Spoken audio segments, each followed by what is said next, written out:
welcome back to my channel, Olivers. And today we are in Yelahanka, New Town, where I'm here to meet my friend Tushar, who happens to be a potter, who was in the marketing industry, consulting, and now he's following his passion of making pottery.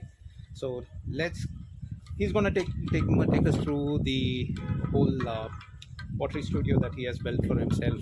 So let's go in. Yeah.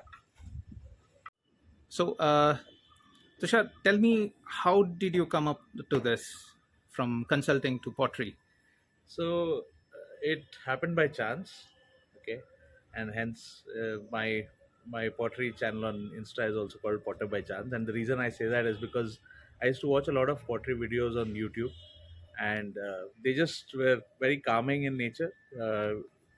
What I really liked about it was the ability to focus on one particular activity at a time, and also the fact that there is an opportunity to play with your hand and play with clay. And I didn't have any formal training, and I didn't have the time, being a consultant, to look at classroom courses or any kind of coaching. But I did find a lot of content on YouTube for budding potters. So I just took a decision to go ahead and get myself some clay and get myself a wheel, and thought, let me just start off. And that's exactly how I started.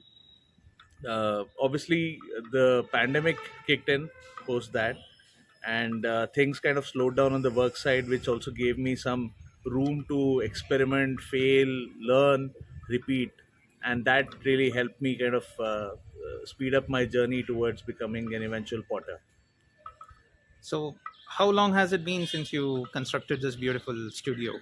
So this studio came up around 2020. I was just, because we were in the middle of the lockdown, and things weren't really going on as actively as they normally would. I thought, why not, start building something for the future. Hopefully, I could use that to become a full-fledged pottery studio. Worst case, my wife could, extend her studio, which is where she does a lot of work on arts and crafts, and left and utilize the space. So we started off with that. We thought of making a very makeshift kind of a studio, but as things kind of went on, we started realizing that it makes sense for us to put up something which is more stable and which is more more of a heavy structure. And that's how we started. Really, it was just kind of one idea meshing with the other, and eventually the studio came up in a period of 3-4 months. Okay, so you told us about the studio that you literally made a beautiful uh, studio constructed. I'm just at loss of words because the ambience itself is like just amazing, very calming, soothing. So, did you actually? Is this still a hobby, or are you now full time? I mean, it's difficult to define what role pottery plays. I've always maintained that it's been a very calming influence, and this is my happy place. So every time there are things where I want to just calm down and meditate, this is probably a form of meditation for me. I was obviously I used to do this over weekends because that's when I would get time. But over a period of time, it kind of started growing on me as a passion.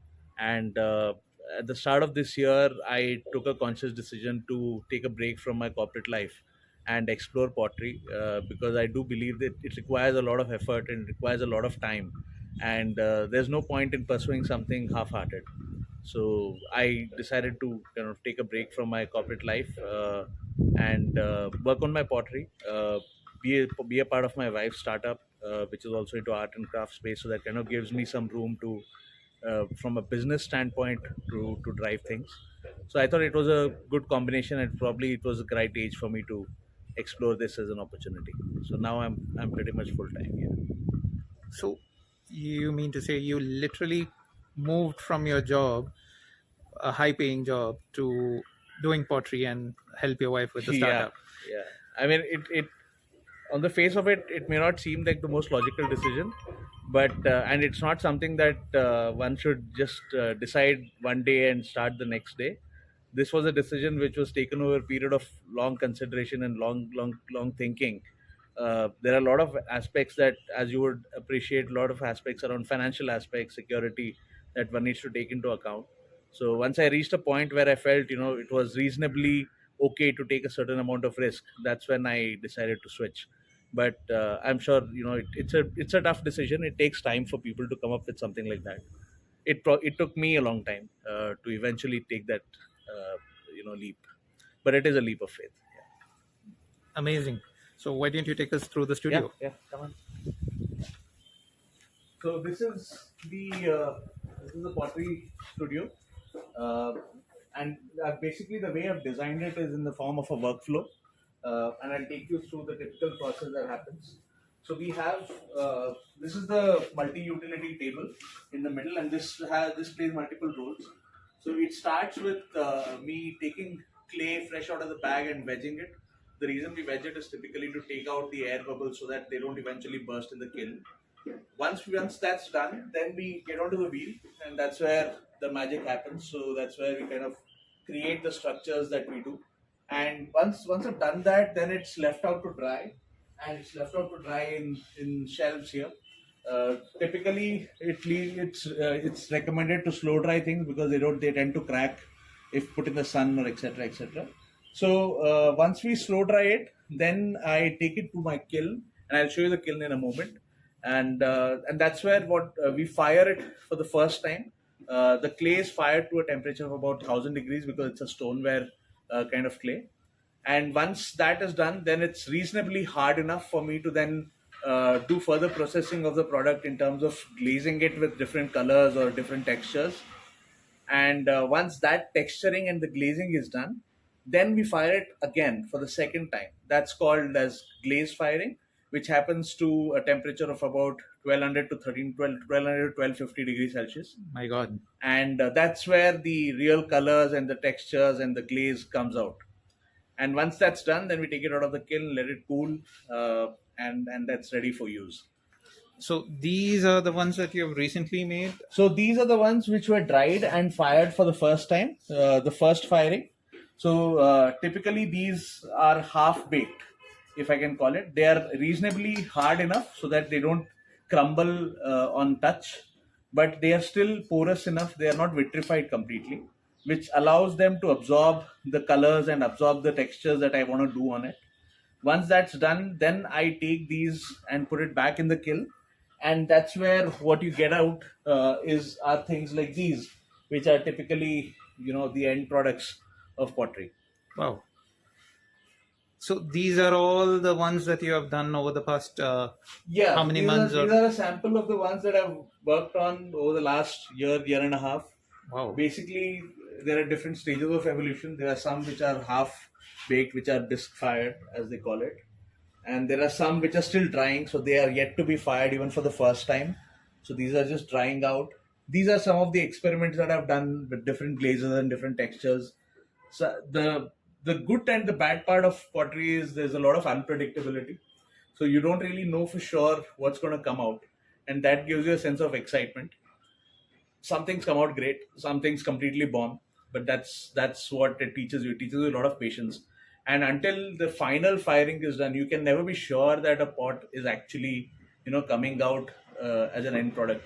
So until the whole process is done, you really don't know. So there is a possibility of losing that pot at different stages of the journey. Wow. And that teaches you a lot of patience. It's a kind of a metaphor for life in a way. But so these are all different varieties, different textures. Yeah. Everything looks very exciting. I mean, I'm just looking at some of these designs. These are not some things which you generally see. Yeah, I mean, factory made products are extremely boring. They are fairly regimental in nature. You have the same uniform design, uniform shape, uniform size. And it doesn't really give you any exclusivity. Handmade pottery has a charm of its own, and there are people who have now in India have started to appreciate the effort that goes in and the quality and the intensity that goes into making something handmade. And it gives you a very exclusive product, one of its kind. And the nature of the whole firing and the whole making process is such that very rarely will you repeat something. So there's always a chance. There's 99.9% of the times you will have something which is absolutely exclusive. and that's the hallmark of handmade pottery. Great, great. So, you talked about a Kiln. So, can we see the Kiln? Yeah. In a lot of pottery, what he has tried, how what are the things that he has actually made over the past 1 year. So now he's going to show us the Kiln. We're just heading towards it. Electric kiln. And, this is a standard stud kiln. It's probably the smallest of the size of the dimensions that you get. The reason I got this was because I was starting off. I didn't want to invest too heavily because they're very costly machines. This is a 714. It's basically it it ensures that you get the requisite temperature and the requisite level of firing. But obviously, due to the dimensions of it, you can't really fire really big pieces. But it's reasonably good enough and efficient for me to fire the kind of batch that I typically make. So if you want to have a look inside, so this is the wall which is basically made of fire bricks. So these are insulating in nature, and if you see between there are filaments. These filaments are the ones which kind of generate the heat requisite at the requisite level and maintain it at a certain level over a period of time. Okay. Right. So did you? I mean, are these available in India or? So this there are distributors in India. It eventually gets imported from the US, but the service is available in India. So it's fairly, and we have a very good service team in India to help potters to kind of manage these machines. So another question that I have is the kind of mud or the clay or Yeah. that you say. So do you get that from any particular place or is it like multiple sources? So there are, while it is clay, there are a lot of sources in the sense there are a lot of manufacturers of clay. The reason why I say it's manufactured clay is because there are certain additives that get put onto natural clay available for it to be more binding in nature and more stable. Something that you can just take off the ground and throw and make something out of it. Yes, it's possible, but it might not give you the stability. So there are certain additives that are typically put in it, which is why we normally source it from standard players in India. There are a lot of them who have different kinds of clay that they manufacture and distribute. Uh, Broadly speaking, for somebody who's like completely layman, I was one like a few months ago, a few years ago. Typically, you have three levels of clay, right? In terms of finesse, in terms of porosity, in terms of strength. I mean, imagine it like a mountain. So the lowest part of the mountain, where the river kind of hits the walls of the mountain and kind of creates clay, that is the earthenware, which is basically the terracotta that you typically use. This Mhm. fires to the lowest temperature. This is very brittle in nature and tends to break very fast, and so that's the whole terracotta earthenware. The next level, which is like the middle of the mountain, you will Mhm. have slightly thicker grains, you'll have slightly thicker rocks. That part of the clay gets generated is called stoneware, and stoneware tends to be a little more harder and durable than earthenware. It fires to a slightly higher temperature and is typically used for serveware, plates, bowls, etc. Then on top of it, at the tip of the mountain, is where you get the finest of clay. That's called porcelain, or in some certain ways, it's also a replica of bone china, but essentially porcelain. Mhm. And porcelain is the finest form of clay available. It's very difficult to throw, but it's absolutely hard and durable, which is why most of the restaurant plates that you see are typically made of porcelain because they are more durable and last longer. So which clay do you use? The So I second normally category. use stoneware. Uh-huh. Most potters in India and globally tend to use stoneware. There are artists who use terracotta, and there's a lot of interest around terracotta in terms of jewelry making, in terms of art, etc. I don't work with terracotta as much. I work largely with stoneware, and typically that's what most potters in India kind of start off with because it's also a little forgiving in terms of its nature. It lets you learn, it lets you fail and kind of stabilize yourself. So terracotta is a bit tricky sometimes, but Okay. and it requires a lot of understanding of the clay and the composition. Stoneware is a little more forgiving for potters, so that's why typically most people you see use stoneware. So when I'm looking through this, I see a lot of variety. So Yeah. are these inspired from some particular category or something that you have seen in YouTube, or is it something that you have it as a thought in your mind on what it could look like? Because I'm Right. seeing a variety of colors, variety Yeah. of textures, Yeah. variety of designs actually. Yeah. Some which we probably might have seen Yeah. in markets, but this is predominantly something that I would say is totally different from what you generally get. Right, right. See, I mean, because YouTube has been my only source of learning, a lot of techniques have possibly been adopted from there. There have been a lot of good potters who have put out a lot of content, and I've learned from them, and I'm thankful for that. What I've tried to do is not just replicate a particular product, because that's unfair on the creator. What I try to do is to leverage the technique, bring in some part of my customization to it, or some kind of an aesthetic difference, so that I create a separate product of my own. So, I mean, just for example, this particular piece, right? So, Mm-hmm. the waves that you see here, these are swirls. So this is a technique that I picked up on YouTube. It was very difficult to figure it out in terms of how do you get it right. But once I got it, I realized that there are different kinds of swirls that you can look at. So you can Okay. look at swirls which are more consistent in terms of their distance from each other.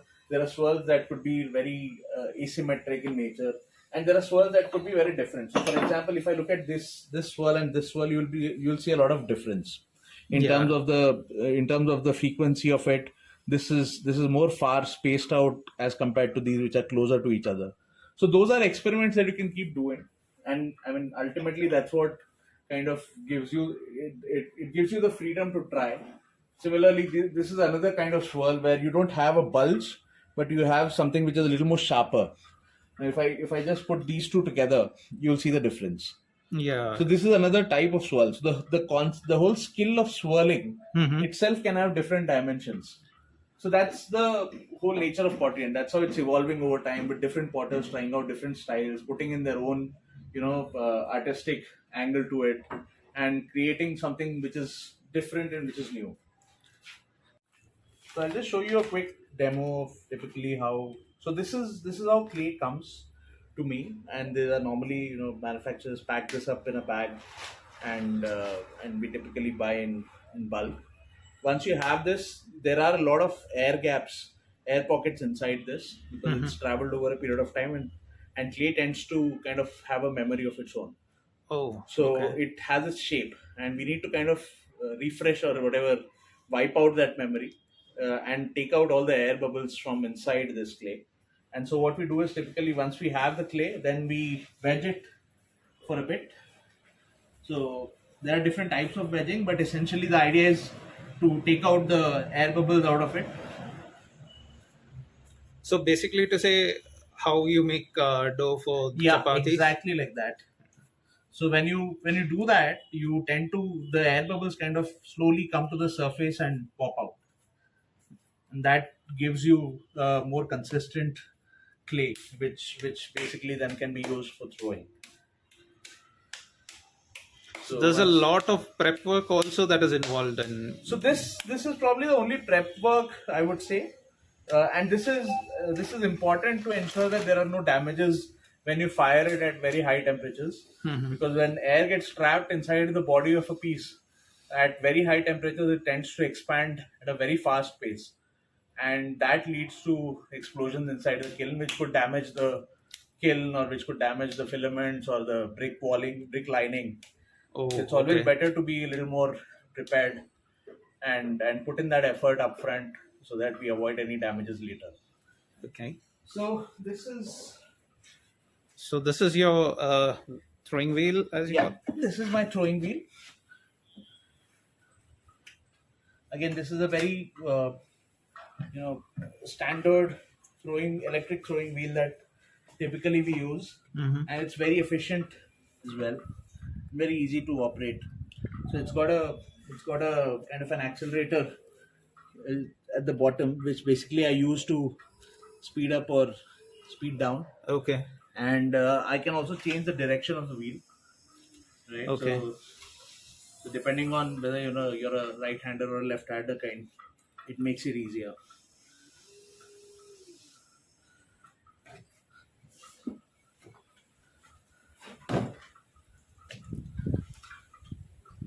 So I'll just give you a quick. So this is the first step. Once you put it on the wheel, it tends to wobble. Your hands tend to wobble on it because it's Hmm. not exactly at the center. And if it's not exactly in the center, you can tend to have very offset piece eventually. So the first step that is done is to kind of center the clay, and I'll show you what centering means. You basically ensure that the clay is exactly centered on the wheel. Which, so for example, if I put my hand right now, Hmm. my hands will wobble along with the, they move along with the clay. So if you see, you can see my hand wobbling. Yes. It's moving around. So I need the, my goal is to ensure that that wobbling doesn't happen. Okay. So instead of clay moving my hands, I need to move the clay around.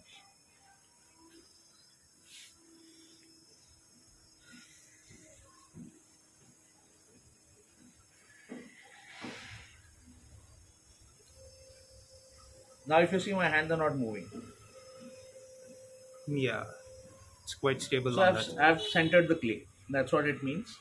And this is required because then whatever you, whatever walls you make will be uniform thickness and will be exactly centered and will be along the center axis that you can pull it. So when you say this, all these techniques you learned from YouTube. Yeah. So this is the toughest thing to learn as a, you know, as somebody who's starting off, because unless you kind of try it yourself, you will never know what are the different ways of failing. So I can actually write a book on how many times and how many ways in which people can fail Okay. trying to do pottery, because I've failed quite a bit. But the idea is, you know, if you really love something, you'll figure out a way. And luckily, there's a lot of content on YouTube which also explains what are the different ways of failing Hmm. and how do you fix it. Oh, So okay. that really helped me, because unless and until you know what's going wrong, how do you correct it, True. right? So that, I think, there's a lot of content, and frankly, there's no dearth of information and knowledge right now in the world. I Hmm. think what is missing is the patience to kind of pursue it. So I normally kind of cone it inwards like this Hmm. to ensure that, you know, there's no centrifugal force which pushes it out when I pull it, because clay tends to have the tendency to move outwards.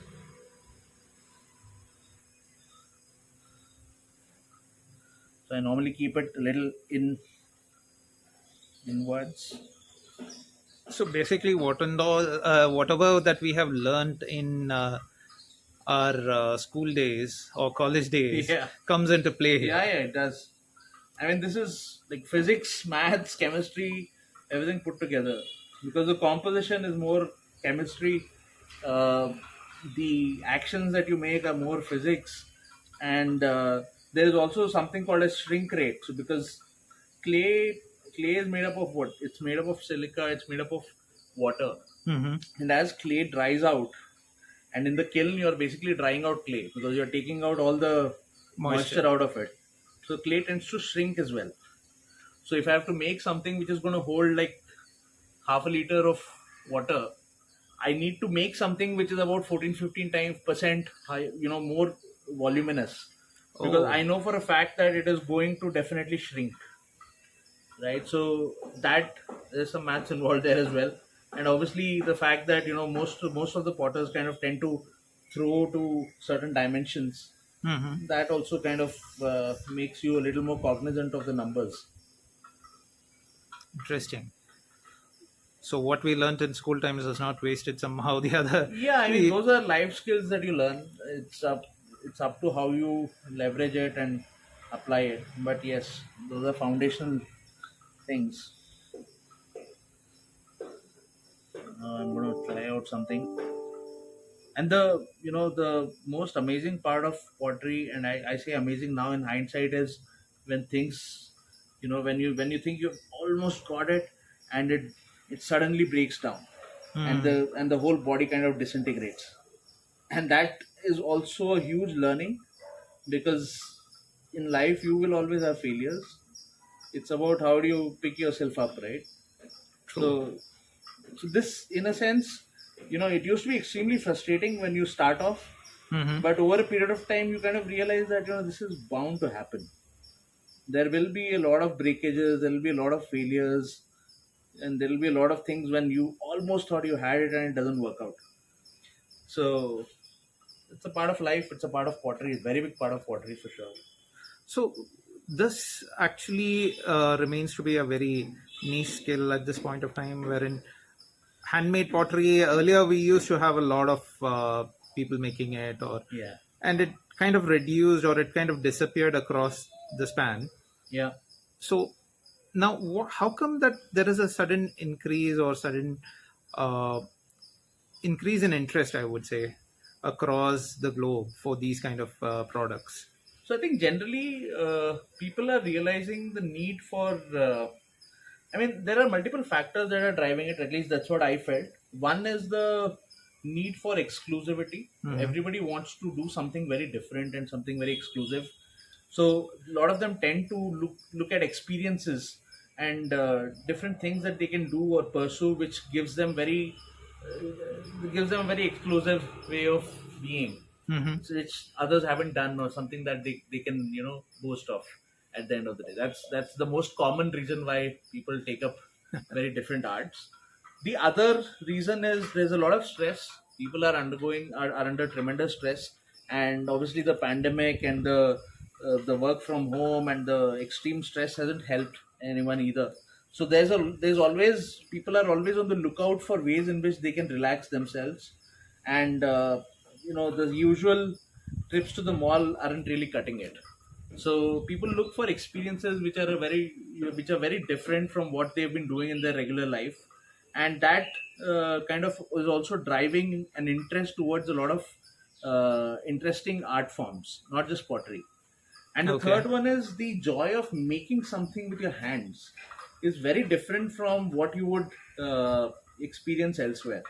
I mean, we all have been through the phases where we sit in meetings and where we kind of the only use of our hands is to type out on our laptops and stuff. But when you create something with your bare hands, the kind of joy that you get at the end of it is unparalleled. And I think more and more people are slowly realizing it and discovering it. The and I think there is also a whole revolution around handmade that has kind of got kicked with the vocal for local and make in India and things like that, where there's the government is doing a lot of things to bring the artisans and bring Indian art and culture to the front and center of the conversation. So that is probably also driving a lot of interest in Indian artwork, and this is obviously one of the oldest professions and oldest art forms of art. So I think these are most of the factors. The another correlation that I typically see is typically India adopts a lot of things that the Americans have done about 20 years earlier. Hmm. So be it McDonald's, be it malls, be it multiplexes, a lot of things have got adopted over time, and handmade is also a revolution which kind of started about 2000, around 2000 in the US, and it's kind of matured to a large extent there, and we see green shoots of that happening in India. So I somehow also feel that it's also uh, you know the effect of people traveling to the US, having been there, or the kids having been there, Hmm. that kind of starts rubbing off in terms of the choices that you make here in India. So, if I'm to look at it, so earlier this is a art which was there existent around Yeah, 20 years ago in India itself. yeah, We had a lot of artisans who used yes. to make it, but We still do. We still do. Unfortunately, what happens is there are two reasons why these artisans are not really surviving or not able to thrive. One, they make a lot of functional pottery. hmm. They make a lot of easy to use and very easy to own pottery, Hmm. which is cheap. But when you compete in that space, you are competing essentially with a lot of plastic and a lot of Chinese made goods as Hmm. well, which makes them less profitable because they might make 100 cups in a day, but there's a Chinese factory which is churning out a million mugs in a day. So True. you can't compete with those kind of scale, that kind of scale. The other thing is also the lack of appreciation of Indian art, general lack of understanding and appreciation of Indian art. I mean, how many, I don't know how many people of our generation would know about Lipan art or Kalamkari, or, for that matter, just the blue, Jaipur blue pottery. There are very few of them who kind of know and appreciate it. Now we have the duplicates, or rather machine printed kalamkaris and all those which are Yeah, there, but which nobody are replacing it. understands the real deal. I mean, the OG is unfortunately forgotten in this case. So when we say all this, so just a question on how affordable is your pottery if somebody has to buy? So I have not really priced my pottery yet, Hmm. but typically studio pottery tends to be slightly on the higher side as compared to obviously factory made and generic pottery. Hmm. The main reason being it is exclusive, it is handmade, and there's a lot of effort and interest that goes into making it. And it also it requires a certain type of audience interest to appreciate that and pay the requisite fee. But typically, it tends to be a little higher when it comes to the pricing as compared to what you might find in your supermarkets. But having said that, the exclusivity and the fact that you are actually supporting somebody who's working, a handmade business, or somebody who's doing something on his own or her own, that is the defining factor. So it requires a certain level of maturity in terms of appreciating studio pottery as well. So how do you define differentiate? Because see, I'm seeing a if I'm looking at this particular thing, I'm Yeah. not sure if it will be that visible, Hmm. but it has kind of a very fine swirl or a Yeah. texture feel to it. Yeah. Yeah. So most of it, if you go to a mall and if Yeah. you're buying something, Yeah. most of it has a very smooth finished Yeah. Yeah. product. So are those actually handmade? Are they worth us paying so much of money for it? So typically, handmade pottery is not really perfect, right? Handmade pottery is largely, you will see certain imperfections, and that those imperfections actually add to the beauty of the pottery. Hmm. uh, Certain ways of checking for handmade pottery is, if and I'll show you once on some of the fully made products as well. You will have basically throwing rings, Hmm. right? So there'll be marks of the guy actually having thrown that with his hand. So when you fire this, you may not realize it now, but on the inside you Hmm. will see wavy form on the walls. Hmm. And you can maybe just pick up. I'll show you what that is. I'll दिखाता हूँ मैं. So Uh, Go ahead. yeah, so that's one way of figuring it out. The other way of figuring it out is most of this handmade pottery doesn't really sell in mass batches. Hmm. So you will not have like 15, 30 pots of the same kind stacked up. Typically, handmade pottery, studio pottery for that matter, is you will not have the same kind of design replicated over. Obviously, there'll be certain variations, even Hmm. though if it's of the same nature, both there are two pieces which can go in with the exact same dimensions and exact same glaze composition and still come out very different from each other. So you will So not see a uniformity across like a batch of 500 pots being thrown to sale. So that tells you it's not okay. studio made. And lastly, it's also where you buy from, right? So if you're buying it from the usual your Malls. V-Marts and the malls and etc., unlikely it's going to be a studio pottery, because studio potters cannot afford creating something of that scale. And Uh, that price point is also a concern. Exactly, price point is because you can't sell something which where you have another product which is competing at literally half the price sitting right next to it, especially when the user doesn't know the difference between the two, Hmm. right? So he's obviously going to go for something that just looks the same and probably feels the same. But now the good part of this is a lot of young public in India are starting to appreciate handmade pottery. I mean, just a simple example is if you pick up any movie or Hmm. if you pick up any serial nowadays, Hmm. just notice, or cookery show, just notice the amount of crockery that is there on the table, or the type of crockery that people use to store the ingredients in a cookery show. you will see pretty much everybody using handmade crockery. All the big names and the famous shows, you will see all handmade crockery. But do they get the due credit? See, because most of it, if even if we say that people are using those handmade crockeries, Yeah. if I am to just look at a video by one of the famous chefs Hmm. who might have used a handmade crockery, Mhm. do they does the guy who actually made it get the credit for it, or does those figure out?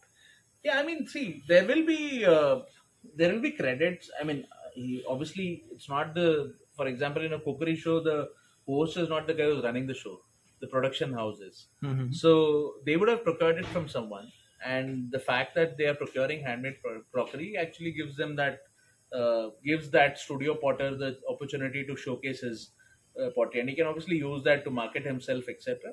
But the fact that people are seeing handmade crockery in these shows. Hmm. I mean, just recall 20 years back when Sanjeev Kapoor started off his cookery show, Khana Khazana, right? Hmm. Women all over India wanted to replicate his kitchen in their kitchen in terms of the stuff that he uses, or the pans that he uses. And today, even today, he talks about and he markets a particular brand of pans. so Correct. Yes. so once people see something, they want to replicate it, they want to explore that as an option, and it's a guide for their lifestyle choices. So in that sense, if when you start seeing handmade pottery on these shows and in these movies, it obviously starts to have a mass effect in terms of understanding and appreciation. How do I find that? Where do I find that?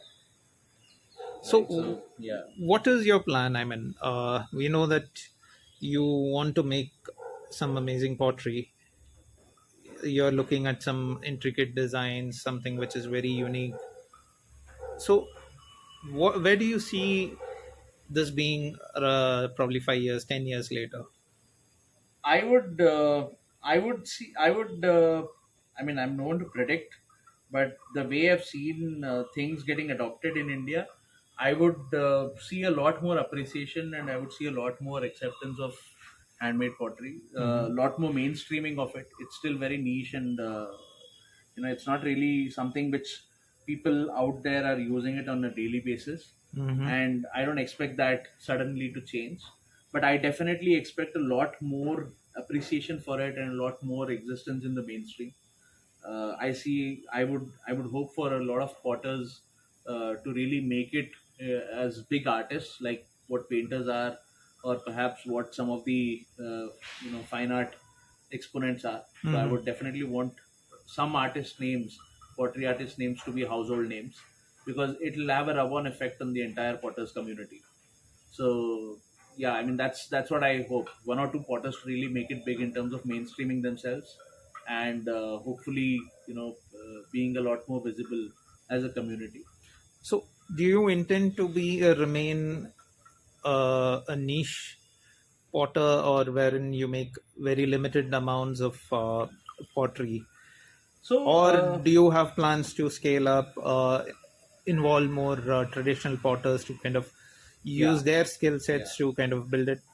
Yeah, so I think eventually, I mean, all of us have at least I feel all of us have a duty to kind of work towards supporting those who can't support themselves.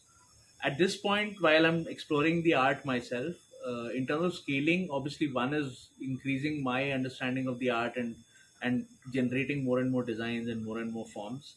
But my eventual aim is also to kind of become, or create a platform which will help a lot of these artisans who are in this space, who are probably struggling today for a livelihood today, to get their art in front of the masses, and see how we can market it, not just in India, but more importantly outside. Because a lot of these community initiatives are the ones that we need, especially in the pottery space, because there are a lot of artisans who have probably some of the best skills in the world, but are not really well versed with the whole digital phenomena. They are not really well versed with how to market their products and bring it to the masses. So probably, that's the direction that I would want to take, because it has a concept of scale built into it, but it also has a certain amount of social awakening, and bringing together people who don't really have the means today. So that's my eventual aim. Let's see. Obviously, it's not going to be a one-person movement. It'll require a lot more support from the potters community itself. Hopefully, I'll gather enough support and we can create something out of that. Do you intend to do a showcase? Because I see a lot of things which are already there built, and you're still continuing to build Yeah. as your full time now. Yeah. So uh, I'm kind of excited because I've seen you start from buying a wheel Yeah. to do this, Yeah. to now being able to do some amazing set of items at this point of time. Right. So I'm just quite keen to see when are you going to put it onto a show? So very soon, God willing. Hopefully, I'm targeting to do that by the end of this month, and I'll have the dates out. The idea is to have a, a showcase of some of the work that I've done, and hopefully put something up for sale if people are willing to buy it. But yeah, I want to start off very soon now. I do still have one of the pots that you gifted me a few months ago, Yeah, and I still have a plant kept in it. very So nice. that's something that attracted me, and I wanted to do this video Yeah. of you doing this or creating this. And Yeah. the studio has, I saw it when it was halfway through, when Yeah. things were not completely done. Yeah, So I'm just waiting for that show to happen. So absolutely. we'll definitely. I hope you invite me for that show, and Of course, I it's can not show. going to happen without you. Thank you. So Thank you. And just amazing. So now this is the point wherein you're taking it out. yes. So now I take this out, leave it to dry, Mhm. and I'm gonna trim some parts of this because you will see some rough edges here. And these, once they dry out to a leather hard stage tomorrow morning, I'll trim it out so that it becomes nice and smooth. Because these tend to become very sharp eventually as the final glaze happens. Okay. So it's always important to take those sharp edges out and smoothen the body. So I've put some texture on it because the moment you put something on it, even a plain mundane item becomes a lot more intriguing and interesting. I like to do that because otherwise, it looks very boring. True. I mean, I can see those kind of textures, and Yeah, those shapes actually are the ones which are making it interesting than yeah, the regular ones. absolutely. Because this is what brings the exclusivity, right? I mean, tomorrow if anybody wants to replicate this like for like, never gonna be able to do it. So this is gonna be one of its own. It can never be 100% same. Yeah, it'll never be, and it better not be because that's the hallmark of handmade.